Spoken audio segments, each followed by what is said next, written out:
Bonjour, pour Coworking Channel, nous avons la chance de recevoir Zahour El Gata, qui est en fait psychologue. Bonjour à toi. Bonjour.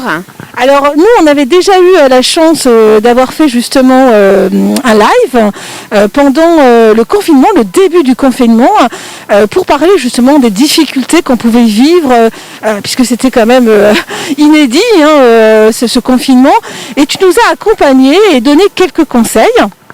Oui, en effet, c'était un moment où c'était assez particulier parce que ce confinement est arrivé de façon assez brutale. Je parle du 17 mars dernier.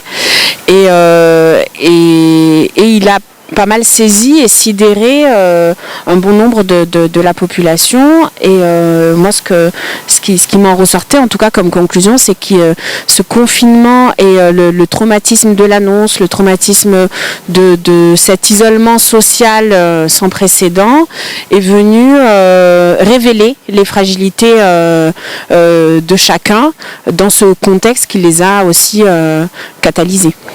Tout à fait, Zahour.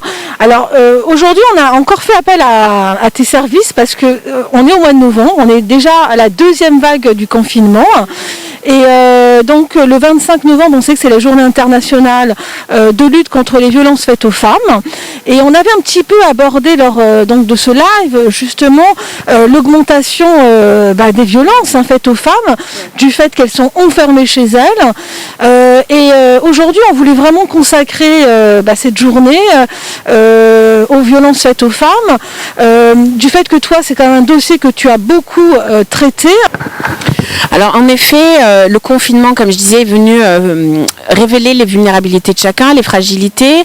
Il est venu nous mettre à l'épreuve sur nos limites, nos capacités d'absorption, de résilience aussi.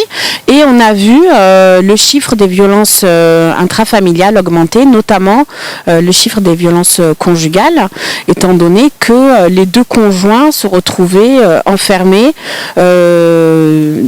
tous les jours dans un espace clos, limité. Donc je ne vais pas refaire l'ancien live, mais effectivement c'est une situation de fragilisation, c'est une situation à risque. Et sur le premier confinement, c'est vrai qu'on avait bien précisé que il était interdit de sortir, mais qu'il n'était pas interdit de fuir quand on était victime de violences intrafamiliales. Sur ce deuxième confinement, ce que j'ai vu circuler, c'était on n'a pas besoin d'attestation pour partir du domicile quand on sent que la situation est très compliquée et que ça risque de dégénérer en violence, parce que l'utilisation de la violence, de l'acte violent, ce qu'on appelle le passage à l'acte, c'est l'utilisation de la violence va arriver au moment où les mots ne suffisent plus. Donc il faut savoir que les violences conjugales font partie des violences sexistes. Les violences sexistes, selon l'ONU, sont quand même la première des violations aux droits de l'homme. Et donc ces violences sexistes qui se nourrissent du référentiel patriarcal vont faire le lit de la violence conjugale qui justement va se révéler dans l'espace privé de la famille, l'espace intime. Et cette violence-là, en particulier, va bénéficier, tout comme la maltraitance des enfants, va bénéficier d'un espèce de tabou ou d'œillère sociétale, c'est-à-dire que cette violence-là va bénéficier du secret qui va entourer la vie intime des foyers, et c'est ce qui rend d'autant plus vulnérables les femmes et les expose au risque de violence conjugale de façon importante. Alors Zahour, justement, on parlait donc de violence. Aujourd'hui, quels sont les types de formes de violence qui existent justement ? Donc en effet, on peut distinguer deux grandes catégories des violences faites aux femmes, à savoir les violences invisibles et les violences visibles. J'aime beaucoup l'illustration d'Amnesty International qui s'appelle l'iceberg des violences sexistes, et qui va commencer par Donc dans cet iceberg-là, ce qui m'intéresse, c'est que on visualise très bien le visible de l'invisible, c'est-à-dire qu'il y a la partie émergée de l'iceberg qui correspond aux violences visibles, et puis il y a la partie immergée qui correspond aux violences invisibles. Et donc dans les violences invisibles, on voit qu'il y a le machisme ordinaire, on voit qu'il y a les blagues sexistes. Qu'est-ce que c'est une blague sexiste? C'est toutes les blagues sur les blondes, par exemple. Ou de façon anodine, on vient humilier la condition de la femme de façon intrinsèque. Et puis ensuite, il y a le chantage affectif, il y a les insultes dans le cadre privé, et on bascule du côté du cadre public, donc dans la violence visible, avec l'humiliation au sein d'un groupe, face à un groupe, pour venir, où l'homme va venir manifester socialement et à découvert son pouvoir et son emprise sur sa compagne. Ensuite, il y a les coups, les agressions verbales, le viol, les attouchements, les mutilations, et tout en haut de l'iceberg, il y a le meurtre. Donc on a souvent les chiffres des morts, des féminicides, mais il faut savoir que la mort ne vient pas du jour au lendemain. Et d'ailleurs, le meurtre, l'homicide, le féminicide est volontaire et quelquefois il est involontaire. Alors je précise, c'est-à-dire que ça va être la conséquence d'une répétition de coups au quotidien de plus en plus intense jusqu'au moment où finalement c'est le coup de trop. C'est dans ce sens-là que je dis involontaire, c'est-à-dire que le partenaire peut réellement dire qu'il ne voulait pas tuer sa femme, mais elle est quand même plus là et on ne peut pas remonter en arrière. Donc pourquoi cette illustration est intéressante, c'est-à-dire qu'il faut déjà être en alerte dès qu'on voit les premiers indicateurs de la violence invisible, c'est-à-dire un couple qu'on côtoie qui a l'air d'être très bien, parce qu'il faut savoir que dans les couples bourreau-victime, le bourreau va... sans être forcément un pervers narcissique, mais le bourreau va quand même avoir une double face, c'est-à-dire la face sociale qui est généralement de bonne composition, un humour ajusté, de la réussite sociale, parce que les violences conjugales atteignent toutes les classes sociales confondues et sans différence. Et puis, à l'intérieur du domicile, il va présenter une autre face, une autre facette de sa personnalité à sa compagne dans son intimité. Après cette première catégorisation de la violence en termes de violence visible et invisible, on peut aussi avoir une deuxième catégorisation, c'est-à-dire qu'on va parler plus précisément des formes de violence.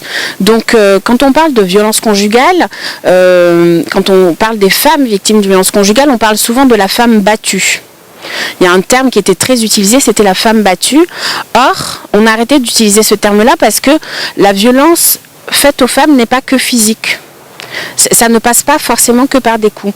Donc effectivement, il y a une première catégorie qui est visible et qui est la violence physique et qui va passer par les coups. On a parlé de l'agression sexuelle, même dans le cadre du mariage, le viol est interdit en France. Il va y avoir les mutilations génitales. Et puis il y a d'autres catégories de violences faites aux femmes qui sont notamment la violence verbale. Alors on a évoqué l'humour sexiste qui est une petite violence, on pourrait se dire ce n'est pas grave, mais c'est comme de l'aquarelle en fait, c'est petite touche par petite touche qu'on arrive à avoir le tableau clinique complet. Il y a aussi les insultes, les menaces, les cris, les intimidations.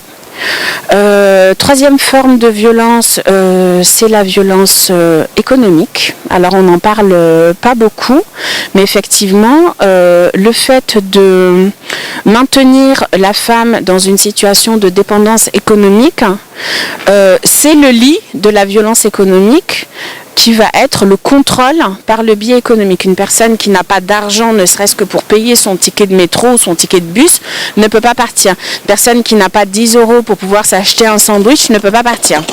Donc il y a cette violence économique qui va aussi se révéler de façon plus insidieuse par la confiscation des biens par le partenaire et aussi par la destruction des biens. C'est-à-dire que la personne arrive, elle a des biens qui lui appartiennent et le compagnon n'aura de cesse à grignoter ce bien-là jusqu'à ce qu'elle se retrouve dépourvue de son indépendance économique.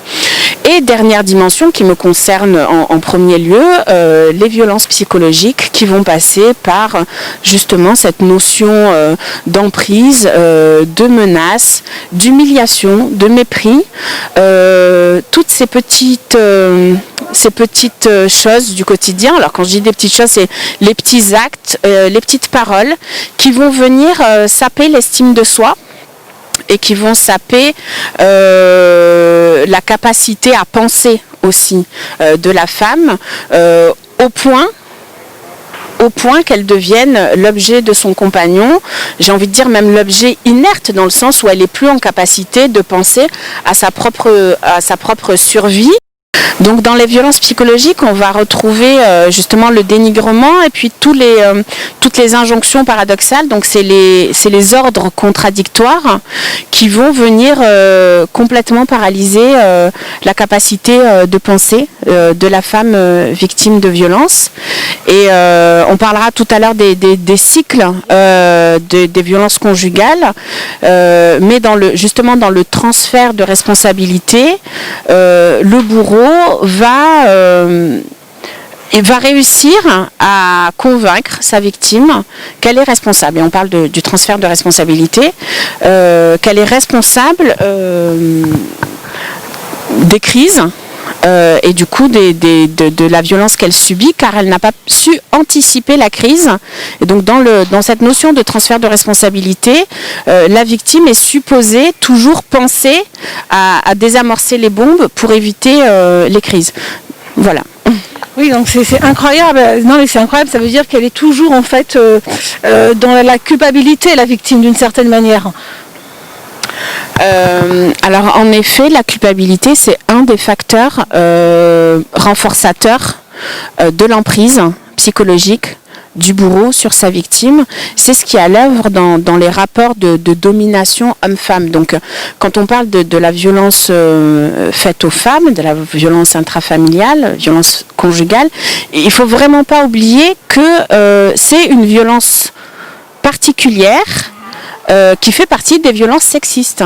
Donc, d'un point de vue sociologique, et les féministes se nourrissent à la fois de lectures psychologiques et de lectures sociologiques, il est question du rapport de domination-soumission dans les relations hommes-femmes. Ok, très bien.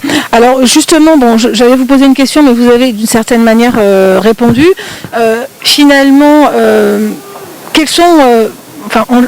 on a les réponses, mais les premières manières de détecter en fait chez quelqu'un le risque de violence. Est-ce que c'est possible de répondre à cette question ? Alors, c'est très compliqué d'y répondre de façon formelle. C'est très compliqué d'y répondre de façon formelle. Comme on a vu tout à l'heure, il y a les violences visibles et les violences invisibles. Comme je l'ai évoqué, la violence conjugale va bénéficier du secret du privé. Et en plus de cela, le profil du bourreau fait qu'il se présente de façon totalement différente en société et dans son intimité. Donc effectivement, pour l'entourage, c'est très difficile de détecter le risque ou la réalité d'une violence conjugale. Par contre, effectivement, quand on est dans le cadre des violences visibles et que on assiste à des scènes de dénigrement, de mépris, d'humiliation, d'insultes, d'intimidation, de menaces, voilà, c'est quand même un indicateur qui est quand même à prendre en considération. Ce qui est très compliqué au-delà des premiers signaux d'alerte, parce que vous me posez la question des premiers signaux d'alerte. Les premiers signaux d'alerte, j'ai envie de dire, la plupart des gens les voient et les repèrent et ils réagissent. C'est après que ça se complique. Ça se complique, ça se complique parce que la personne victime est inscrite dans un cycle, et donc dans le cycle des violences conjugales, il y a, donc c'est un cycle, donc c'est un cercle qui s'alimente, il y a des moments de crise qui vont être immédiatement suivis de ce qu'on appelle la phase de lune de miel, qui est un moment de réconciliation, d'excuses de la part du bourreau, de revalorisation de sa victime, et c'est à ce moment-là que se passe aussi le transfert de responsabilité, parce que le bourreau va se victimiser. Il va venir se montrer comme un être vulnérable à l'histoire difficile, donc l'histoire dans la petite enfance ou dans son actualité, parce qu'il a perdu son travail, parce qu'il a été trompé dans sa vie, parce que ses parents ne lui parlent plus, parce qu'il a été maltraité étant enfant, et il va se victimiser, et la victime réelle, donc la femme victime de violences conjugales, va se sentir missionnée pour justement le réparer, le sauver et finalement le rendre heureux, parce qu'il lui fait croire qu'elle est en capacité de le faire. Et donc c'est ce qu'on appelle la phase de lune de miel, où elle est noyée de cadeaux, de compliments, jusqu'au moment où il sent qu'elle reste dans la relation, qu'elle ne va pas partir, qu'elle retire sa plainte, et à ce moment-là va recommencer de nouveau une phase avec crise, agression et autres types de violences. Oui, donc c'est vraiment très, très, très complexe en fait. Et donc c'est à ce moment-là, je disais que c'était compliqué. Oui. Donc évidemment, c'est extrêmement complexe, parce que l'entourage qui a été alerté par les premiers signes, qui a réagi, voit que la victime, souvent on dit, elle se complaît avec son bourreau, et l'entourage va se sentir impuissant. Et donc c'est un moment très stratégique dans l'accompagnement de ces femmes, parce que c'est à ce moment-là qu'il faut continuer à rester, parce que même si elle ne quitte pas son bourreau, tant que nous, en tant qu'environnement, en tant que tiers, on est présent, nous sommes un agent de protection, parce qu'elle n'est pas complètement isolée. Il faut savoir que dans les stratégies, l'isolement est un prérequis pour le bourreau, pour pouvoir ensuite déployer toutes les formes de violence et son emprise de façon totale. Oui, donc on aura en tout cas retenu, il y a tellement de choses, mais on aura bien retenu que l'isolement faisait partie aussi d'un élément où on pouvait tout de suite être en tout cas plus vulnérable, tout à fait, comme aussi la fragilité financière, évidemment. Alors justement, quand on regarde encore ces chiffres, on sait qu'aujourd'hui environ c'est plus de 200 000 femmes qui ont été touchées par la violence, et à peine 20% qui déposent plainte. Il y a eu des témoignages de femmes qui expliquaient pourquoi elles ne souhaitaient pas déposer plainte, parce que en fait, à vrai dire, c'est assez complexe, parce qu'encore faut-il trouver un lieu d'hébergement. Donc souvent a été mis en avant le problème de pouvoir héberger ces femmes. Mais y a-t-il encore peut-être d'autres réflexions à apporter pour que justement on puisse peut-être baisser ces chiffres? Parce que c'est vrai, quand on revient à 50 ans en arrière, on se rend compte que les chiffres sont toujours là, qu'on est à peu près dans les mêmes chiffres, que la violence a évolué avec son temps. On pourra en parler tout à l'heure, notamment sur les réseaux sociaux. Finalement, est-ce qu'on arrive à trouver des solutions? Et est-ce que, alors là, pour le coup, on dépasse peut-être le sujet, mais est-ce que aussi c'est la justice qui doit aussi se remettre en question? Ça fait beaucoup de questions, donc je vais commencer par répondre sur les chiffres. Donc effectivement, les violences, les formes de violence évoluent, et les chiffres, d'un point de vue statistique, c'est compliqué de les analyser, parce que les chiffres des violences conjugales, tout à l'heure je vous parlais du secret du privé, c'est des chiffres qui sont biaisés, c'est-à-dire qu'il y a un chiffre noir qu'on estime assez important. Donc le chiffre noir, c'est le chiffre qui nous échappe entre la réalité d'un phénomène et son évaluation statistique. Donc dans les violences conjugales, le chiffre noir, ça va être le chiffre de toutes les femmes victimes de violences qui ne portent pas plainte, qui ne le signalent pas, soit parce que elles ont peur, soit parce qu'elles ont honte, donc peur des représailles, honte qui est aussi lié avec la notion de représailles, c'est-à-dire qu'une jeune femme qui va dire qu'elle s'est fait violer en fonction des familles, en fonction des cultures, ça peut être une atteinte à l'honneur familial, et donc du coup la victime devient l'origine d'une souillure et d'une tare familiale, donc elle ne va pas en parler parce que ce serait elle projette sa honte sur toute sa famille. Et puis il y a les autres situations où la femme ne va pas signaler la violence conjugale parce que étant à l'intérieur et étant enfermée dans ce processus de violence qui, rappelons-le, est d'abord une violence sexiste. Elle ne va même pas avoir conscience des violences qu'elle subit. C'est-à-dire qu'il y a nombre de femmes qui, ce que nous on appelle violence conjugale, parce que selon notre modèle, une femme dans l'égalité des droits a droit à son indépendance de déplacement, son indépendance économique, son indépendance de pensée, de croyance. Dans d'autres cultures, c'est pas le cas. Donc une jeune fille qui a été élevée dans ce contexte-là, avec ces normes sociales-là, ne va pas être en situation d'aller dénoncer une violence qu'elle subit, étant donné que cette violence-là fait partie de sa norme. Vous comprenez ce que je veux dire? Donc les chiffres, on pourrait croire que les chiffres n'évoluent pas. Or, ils évoluent parce qu'il y a plus en plus de violences qui sont dénoncées. Par contre, ils changent de forme. Et ce chiffre noir qui nous échappe, on ne sait pas s'il est en augmentation ou en diminution.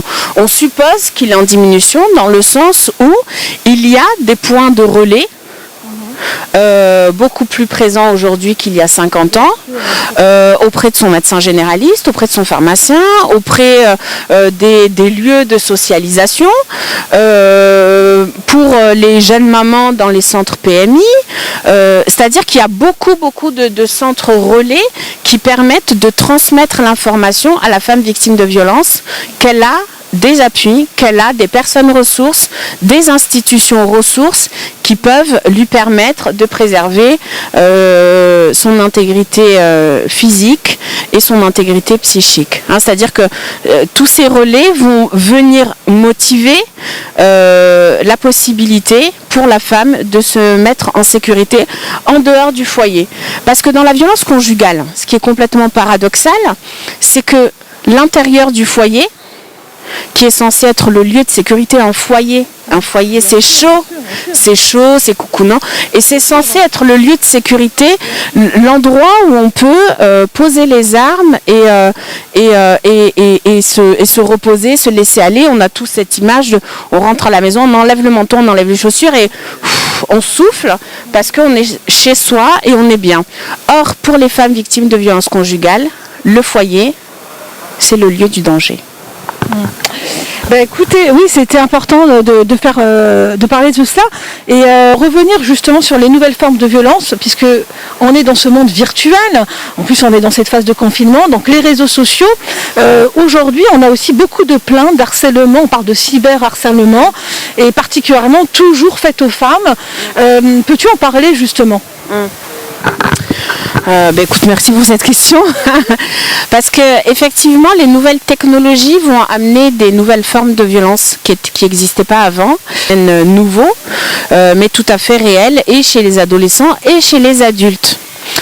Et finalement, le confinement est venu renforcer toutes les formes d'addiction.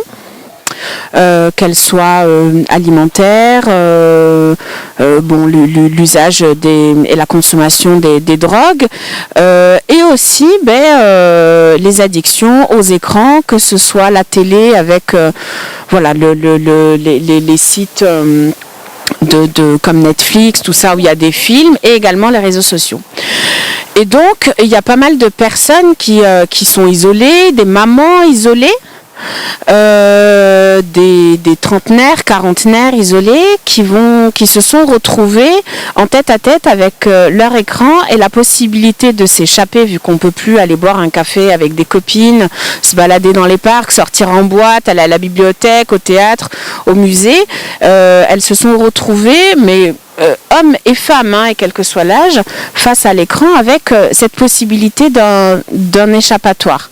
Il faut savoir que l'addiction, c'est toujours la rencontre entre une situation, une vulnérabilité personnelle et un objet qui va permettre de fuir la réalité, d'anesthésier la souffrance.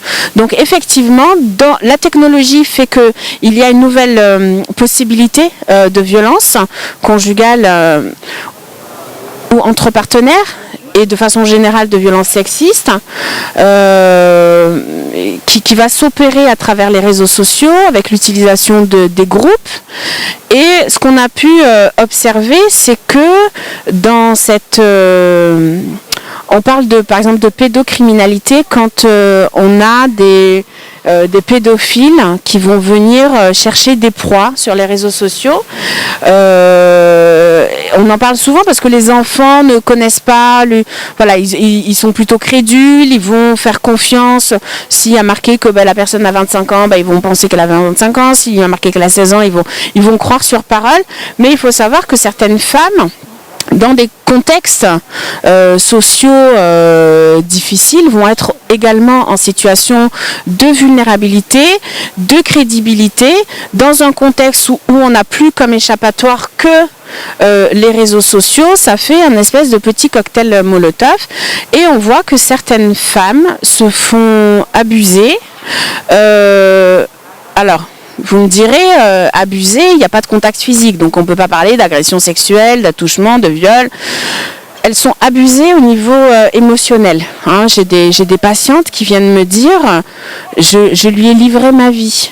Alors ça, on le voyait, j'ai envie de dire, il y a quelques années déjà, par rapport aux sites de rencontres. Le fait d'être trahi, de livrer son intimité à quelqu'un qui finalement s'avère être loin de la présentation qu'il avait faite. Et on va retrouver le même phénomène sur des réseaux sociaux, dans des groupes, Facebook, WhatsApp, peu importe, où finalement il y a une activité sociale, c'est-à-dire que ça devient au même titre que le café du coin ou le parc qui est en bas de la rue, ça devient un lieu de socialisation virtuelle où on est attendu, on est mentionné. Donc on est appelé, on nous pose des questions, on fait des publications, il y a des interactions, à savoir que à chaque fois qu'il y a une interaction sur une publication qui est faite, la personne, l'auteur de la publication a une espèce de décharge, pas d'endomorphine, mais de décharge de bonheur qui vont la renforcer narcissiquement, mais qui dans le même temps vont renforcer le lien de dépendance avec l'objet réseau social et avec les personnes qui sont de l'autre côté de l'écran. Donc effectivement, il y a eu des extorsions de fonds, des abus économiques, des abus émotionnels, des emprises, des relations de domination où finalement la personne qui est sous emprise va répondre, va chercher à satisfaire l'autre personne qui est en situation de dominant dans la relation et que finalement elle n'a jamais rencontré dans la réalité. Les jeunes ils disent real life, c'est-à-dire dans la vraie vie, ne se sont jamais rencontrés, mais les émotions sont là et la relation d'emprise est instaurée parce qu'il y a un rituel de reconnexion tous les jours, de répétition, ce qui va quand même construire la relation. On n'a pas besoin d'être en contact physique pour être en relation. Mais c'est extrêmement passionnant ce que vous dites, parce que c'est même un sujet de réflexion, puisque vous êtes en train de dire, et ce qui est vrai, on a tous participé à un groupe, et aujourd'hui, en fait, il n'y a pas de label pour savoir si finalement, dans ces groupes-là, il y a des loups, en fait. Des loups, parce que du coup, c'est vrai que dans cette période de confinement, on a envie de s'exprimer. Donc, effectivement, on partage avec ces groupes, mais on n'a pas une certification qui nous dit, est-ce que les gens qui sont là sont totalement sérieuses et n'ont pas d'autres intérêts malheureusement qu'on peut connaître, puisqu'on a pu voir qu'il y a eu beaucoup de sujets traités sur des femmes qui ont été harcelées sur certains groupes parce qu'elles étaient soi-disant fragiles ou amoureuses et qu'on partageait des choses qui n'étaient pas forcément et qu'on a pu retrouver ailleurs en fait. Alors c'est vrai que dans cette notion de groupe, le groupe renvoie à la notion de communauté en fait. C'est un cercle fermé et finalement c'est ce qu'on disait tout à l'heure par rapport au foyer, c'est-à-dire qu'on est dans un espace de sécurité. Alors par exemple je suis psychologue du développement à la base et chez les adolescents on va voir que l'ajustement social va faire en sorte, la recherche d'ajustement social va faire que le jeune adolescent peut adopter des comportements qu'il n'adopterait pas tout seul. Et c'est ce qu'on retrouve dans les phénomènes de foule, c'est ce qu'on retrouve chez les supporters de foot ou un autre sport, c'est-à-dire qu'il peut y avoir dans les manifestations, il peut y avoir des débordements pris individuellement, les personnes elles l'auraient pas fait, et pris dans le collectif, ils le font parce qu'il y a la notion de groupe qui donne un sentiment de force et de sécurité et d'invulnérabilité. Alors qu'est-ce qui se passe sur les réseaux sociaux? On va prendre Facebook par exemple. Sur Facebook, il y a des personnes qui, leur profil personnel est complètement inactif. C'est-à-dire qu'en tant qu'entité individuelle, ils ne vont rien partager. Par contre, à l'intérieur d'un groupe, il y a ce sentiment de sécurité. Comme image, ça va être comme s'ils étaient tous assis dans un salon, à prendre le thé. Donc, on ne se comporte pas dans son salon avec des amis comme on se comporte en faisant ses courses dans un supermarché et encore moins dans la rue. Okay. Donc on va se permettre des choses dans un espace intime et le groupe devient un espace intime où il y a moins de filtres parce qu'on connaît 4, 5, 6 personnes. Alors quand je dis on les connaît virtuellement, c'est-à-dire qu'on a échangé un petit peu et la personne va se sentir en confiance. Ce qui va l'amener à faire des confidences. En anglais, confiance, c'est confidence.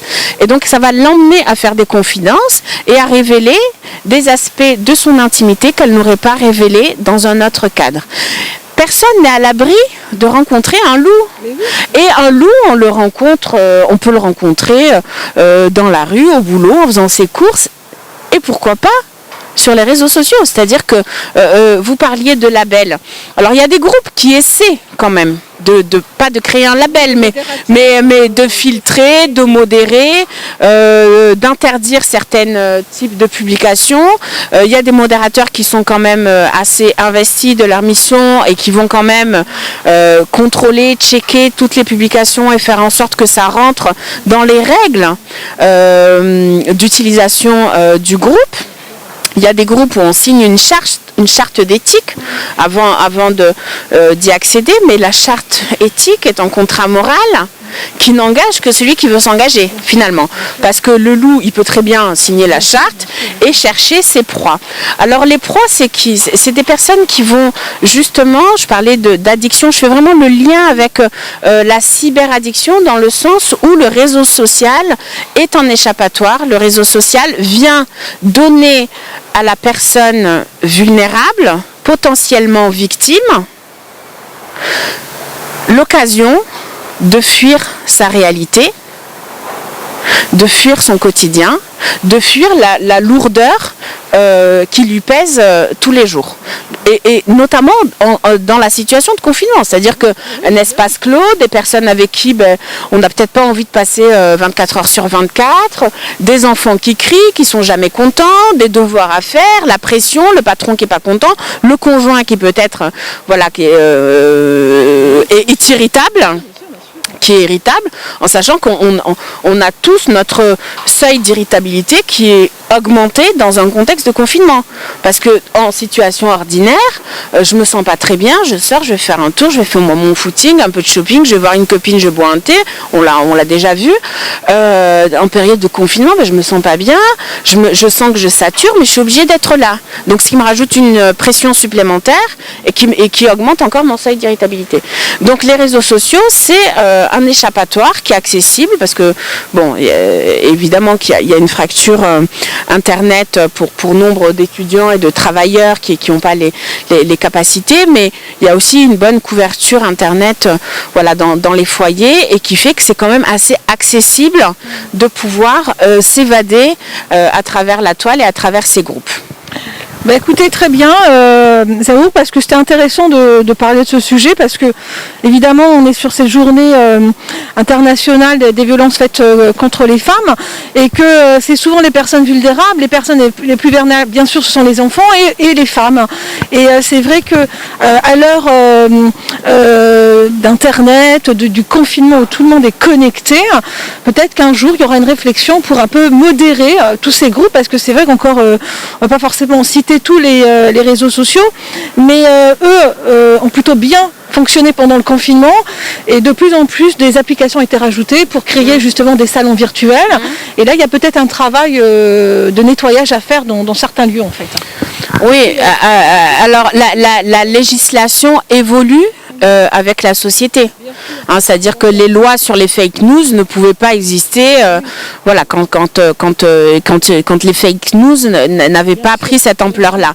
De la même façon, les règles d'utilisation des réseaux sociaux sont en train d'être étudiées pour pouvoir être légiférées. Notamment avec l'obligation justement d'avoir un profil qui corresponde à la réalité. Exactement. Et non pas des profils avec Jasmin du 95 où finalement on ne sait pas qui est derrière, et le fait d'avoir son identité voilée justement va aussi autoriser la personne qui avance masquée soit à se dévoiler et à mettre à nu, comme on a dit, son intimité, et à se rendre vulnérable et à être repéré comme une proie plus facile par les loups. Et également pour les loups, ils peuvent avancer de façon masquée pour séduire et étourdir leur proie. Mais écoutez, parfait sur ce volet-là. Alors, on a énormément parlé, Zaou, vous êtes une passionnée. Alors, il faut qu'on le dise quand même. Donc, vous êtes psychologue. On va quand même redire un petit peu votre parcours, parce que vous avez fait plusieurs diplômes avec des expertises. Parce que justement, pour ceux qui souhaitent faire appel à vos services, vous êtes adapté parce qu'on est en confinement, donc vous faites aussi du télétravail. Donc, revenons un petit peu sur votre parcours et de quelle manière on peut prendre contact avec vous. Donc, Zahour El Galta, psychologue clinicienne du développement. Effectivement, j'ai passé 3 DU, donc un en sciences criminelles, parce que je m'intéressais beaucoup à la délinquance des jeunes adultes, des adolescents, à quel moment on passe d'un acte d'incivilité à des actes délictueux. Voilà, c'est des questions qui m'animaient, donc j'ai passé ce diplôme-là. Ensuite, je me suis beaucoup intéressée aux victimes. Phénomène de résilience, comment accompagner les victimes, comment repérer aussi les victimes. Donc j'ai passé le diplôme de victimologie à Montpellier. Et ensuite, parce que je travaillais en pédopsychiatrie, donc c'est le service de psychiatrie pour enfants, j'ai fait le DU d'autisme. Parce que du coup, c'est vrai que j'avais quelques enfants qui présentaient des particularités de liens dans la communication, dans la socialisation. Et voilà, je me suis intéressée à cette population et aussi pour me former à l'utilisation des outils pour pouvoir dépister en amont, et puis les pistes de remédiation. Donc voilà, donc je travaille en institution auprès d'adolescents qui présentent des handicaps et des troubles du développement, donc déficience intellectuelle, autisme. Et puis par ailleurs, je suis en cabinet où je propose des consultations en bureau, en cabinet sur Nîmes, et également de la téléconsultation, donc par voie téléphonique.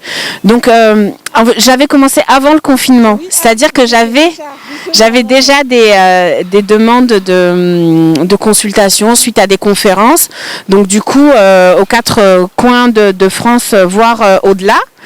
Et donc ça m'avait amené donc depuis 4 ans à pratiquer de la téléconsultation. Et là, la grande nouveauté, c'est que je propose des consultations en arabe aussi. Et donc ça, c'est ma... Oui, parce qu'il y a une demande, et des personnes qui sont uniquement arabophones, soit qui sont dans des pays arabes ou soit qui ont pas la maîtrise de la langue française. Donc ça, c'est aussi très très riche, hein. Très très riche et très précieux en tout cas pour moi.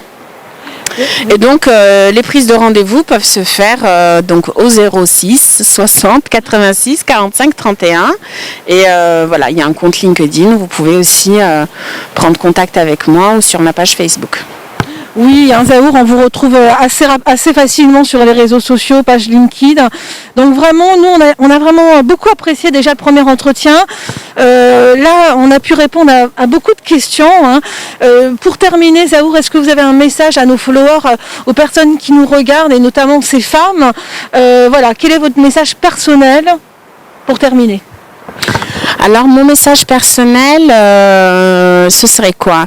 Ce serait, n'oubliez pas, en tant que femme, que vous avez exactement droit aux mêmes chances de réussite et d'épanouissement personnel dans votre vie que votre conjoint.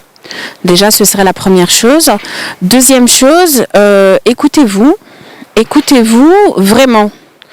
Et parce que il y a des choses que personne ne peut entendre à votre place, et à partir du moment où vous ressentez qu'il y a du malaise, où vous ressentez qu'il y a de la honte, où vous ressentez qu'il y a de la culpabilité, c'est important d'en parler avec quelqu'un qui vous est proche pour avoir un avis différent. C'est-à-dire que des fois, on vit des choses et ça nous semble normal.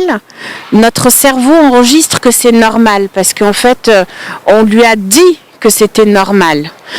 Par contre, notre cœur se dit que c'est pas normal et du coup, il est mal à l'aise. Et je pense que c'est vraiment important d'écouter ce sentiment de je suis à l'aise ou je suis pas à l'aise. À partir du moment où je suis pas à l'aise, c'est important de prendre contact, pas forcément avec moi, même si voilà, soit avec un tiers, un professionnel, bon, ça peut être moi, mais ça peut être d'autres personnes, soit un membre de sa famille, quelqu'un en qui on a confiance et qu'on sait qu'il va pas nous trahir, quelqu'un sur qui on sait qu'on peut compter, pour avoir son avis sur la question, est-ce que ce que je suis en train de vivre, est-ce que c'est normal ou est-ce qu'il y a un truc qui m'échappe? Parce que autant le cerveau, on peut lui faire enregistrer des choses et lui mentir, et donc du coup à partir du moment où on a menti à notre cerveau, il nous ment, autant notre cœur, on ne peut pas lui mentir. S'il nous dit des choses, il faut les écouter. Honte, culpabilité, malaise, si je ressens ça au fond de mon cœur, il faut que j'en parle à quelqu'un. Je vous remercie beaucoup, Zahour El Ghatan, pour tous ces conseils. Donc n'hésitez pas à prendre contact avec elle. Donc de toute façon, vous aurez ses coordonnées via aussi notre site Coworking Channel. Et on remercie toujours nos followers, nos internautes de nous suivre, et surtout en cette période difficile du confinement, et puis avec un sujet aussi grave, hein, donc qui sont justement ces violences faites contre les femmes. Merci encore, et merci à toi, Zahour. Voilà. Merci. Alors dis au revoir, bye bye.